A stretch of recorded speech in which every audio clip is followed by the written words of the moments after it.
Alright, so when I'm done talking about my best films of a month, it's time to talk about the worst films. And so here are my worst 5 films of February 2017. As always, there are several films that have piqued my interest or look so bad that I just have to review them that I haven't seen of February 2017. And there are 3 movies in particular that I've heard really bad things about and probably could have made my worst 5 list of February 2017. But I have yet to see these 3 films, so I can't really judge them for now. I haven't seen The Comedian, Don't Hang Up, or 50 Shades Darker. Have not seen any of those 3 films yet, and honestly, from everything that I've heard about them, they could have easily knocked off my number 5 and 4 spot that I currently have. Ultimately, my number 5 and my number 4 spot are very average movies in my opinion, and are a little too average to really deserve to be worst 5 of a month. But I've only seen 5 movies so far from February 2017 that are under 3 stars in the rating, so I have to include them for now, but most likely they will be bumped off this list. My number 5 currently is Collide, and I gave it 2.5 stars. I find it to be a dumb, fun action movie that is nonstop and is average, but there's a little bit in it that actually goes above the average and a little bit in it that makes it worse than average. I think you can go into this film having dumb fun, but honestly, it's not one of those movies worth seeing in theaters. It's more worth a rental, if anything. As far as the acting, I think Nicholas Hoult and Felicity Jones did the best they could.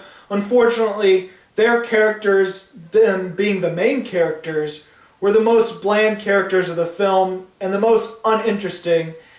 And their relationship, their romance, really doesn't build well and really doesn't come to fruition. It doesn't really feel good enough to really hold the film together.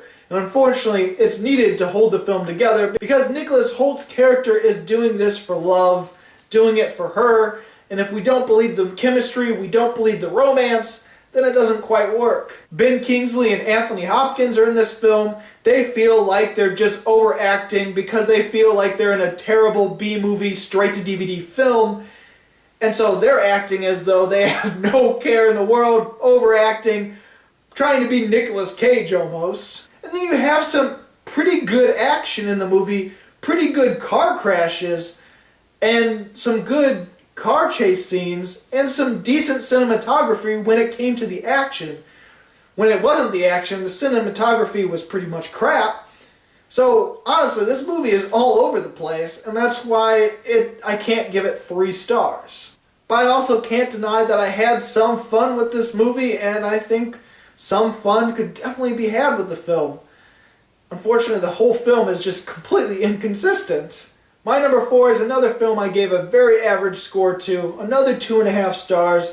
It is Rock Dog.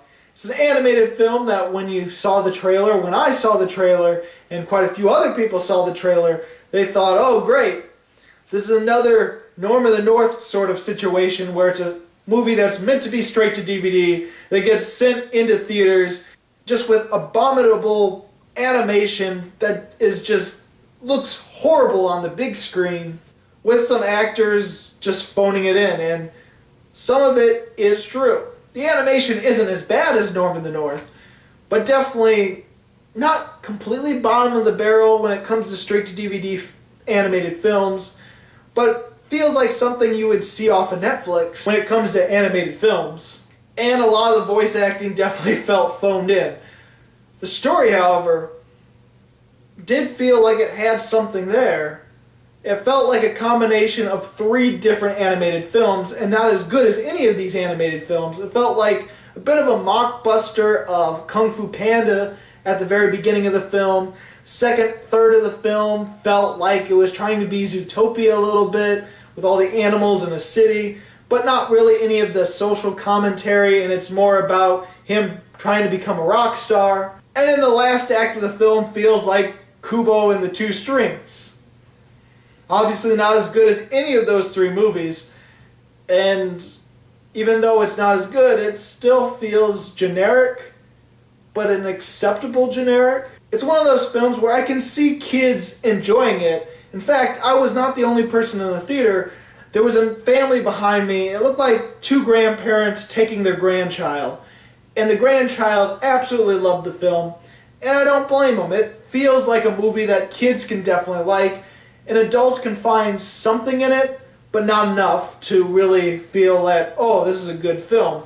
But still good enough where it's like, okay, I can sit through this as long as the kid's enjoying it. It's not one of those animated films that you feel that when your kid watches it, it looks like your kid is just becoming dumber by seeing it. It's not one of those films, at least.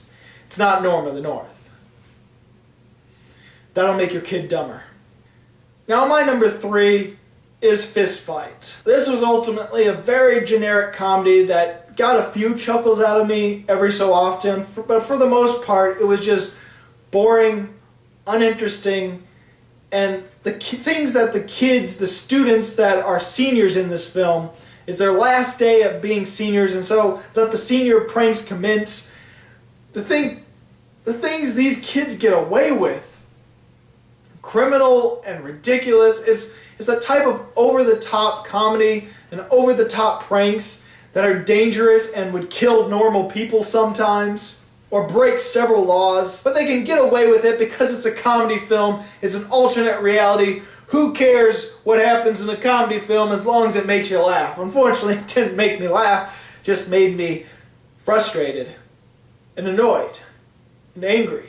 I think acting-wise it was okay, but I felt like everyone was phoning it in, and everyone in this film, all the comedic actors in this film, are just so much better in other movies, and it feels like they try to do some of the same things they do in other films. Things that they are typecast at, they try to do it in this film, but it's more phoning it in, it's more just unfunny.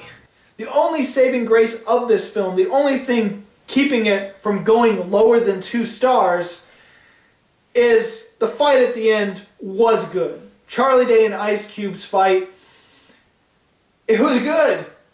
And it was the only really good part of the movie. Everything else is just generic crap. My number 2 is Rings. Yes, I found it to be generic, and for many people that's going to be a major disappointment, especially if you love either the first Ring or even both Ring movies. And so obviously Rings is going to be a total letdown. Ultimately, the film definitely is a Ring movie. It definitely feels like the same structure and a lot of the same things going on, but a little less of ingenuity, not really a lot of extra things happening that really make it pop and different. There is one thing, and that is the professor that is studying the tapes and having other people and having these controlled environments of kids watching the tape and getting ready for other kids to watch it so that people don't die. I mean, I found that thing completely interesting. Unfortunately, it's a complete side plot and just there to get our main characters to watch the film, and then we throw all that out and we just stick with our main characters in the most generic mystery movie. The movie is not scary in the slightest. There was one moment where I did cringe, and it's something to do with hair under someone's palm, which is shown in the trailer. The trailer also gives away the twist. There's definitely things that could have been edited completely differently and would have been so much better. I feel the movie definitely has potential, but it's a lot of wasted potential. That's why I ultimately gave it a 2 rather than something like a 1.5 or a 1 or lower. Again, there's enough in there that feels like decent generic horror, but a lot of things that bring it down, and people that are fans of the Ring movies will absolutely hate it, I'm sure. Okay, the only one in this top 5 worst films of February, the only one really deserving of the title, the only one that has a really good chance at being one of the worst films of the year for me, is The Space Between Us. This is the same writer that gave us Collateral Beauty. So if you know what Collateral Beauty is, if you dislike Collateral Beauty for certain reasons, they're probably going to be the same reasons you dislike The Space Between Us, because it has a lot of the same flaws as Collateral Beauty. Then again, if you like Collateral Beauty, maybe you'll like The Space Between Us and think I'm completely harsh about this film. This movie is cheesy as fuck. And I get it, it's a romance film. But it feels like it's all the romance stuff that you expect from a very cliched young adult novel. This isn't based off a young adult novel at all. It totally feels like it when you watch the film, but it's not. The dialogue in this film, when it came to the romance, when it came to characters that are in love with each other, our main two characters, some of the cringiest, worst dialogue I have heard so far this year. I'm sure 50 Shades Darker is going to be worse, but I haven't seen that yet. So far, The Space Between Us is the worst dialogue I've heard this entire year. Granted, we're only halfway through March, so there could be a whole lot worse. Asa Butterfield and Britt Robertson, they work well together. They have chemistry. I want to see these two young actors in a totally different movie, a movie with a better script, another romance film, and these two will do wonders together. Honestly, they are the best part of this movie. Unfortunately, the script cannot save them. The script is terrible. These characters don't feel like they have chemistry, despite the fact that the actors feel like they have chemistry. It's a complete oxymoron. And some of the creepy moments in this, there's some really creepy moments in this film. If you want to just see my review, go ahead. I'll go into more detail.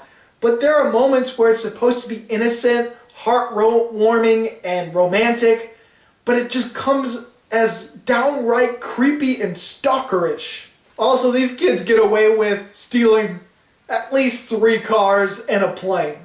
I think it's 3 cars and a plane they steal throughout this movie, with no consequences for it whatsoever. The editing is weird, the tone of the movie is ridiculous. There are times when this movie is super dark, super depressing. It goes from that scene, just like Collateral Beauty, it goes from something like that, and then suddenly is a happy scene where we're supposed to be happy and free, and this happy music is going on, and you're just like, what the hell? This movie is manipulative. And yes, movies are. Almost every movie is manipulative. Every movie wants to bring about a certain emotion for the audience. It's trying to get that emotion. But when I say manipulative, it's when you can tell what it's trying to do and it just doesn't work. That's what I mean by manipulative. It tries to bring about a certain emotion and it just doesn't work at all. And you can tell it doesn't work. It's completely forced and stupid. The Space Between Us is not the worst movie I've seen so far this year, but definitely the worst of February, and definitely a contender at being in my top 10 or top 15 or top 20, whatever number I eventually will decide in doing by the end of the year. So, those were the worst films I saw in February 2017. What did you think about these movies? Did you hate them as well? Did you dislike them? Or did you actually like these films? Go ahead and comment. I'm curious to know what you thought about the 5. And if none of these films are the worst films you've seen in February 2017, what is your worst film of February 2017? And if you like this countdown and you want to see more, please subscribe and check out my movie reviews or countdowns of 2015, 2016, or 2017. As always, this is Bruce Gifford, and this was Just My Opinion.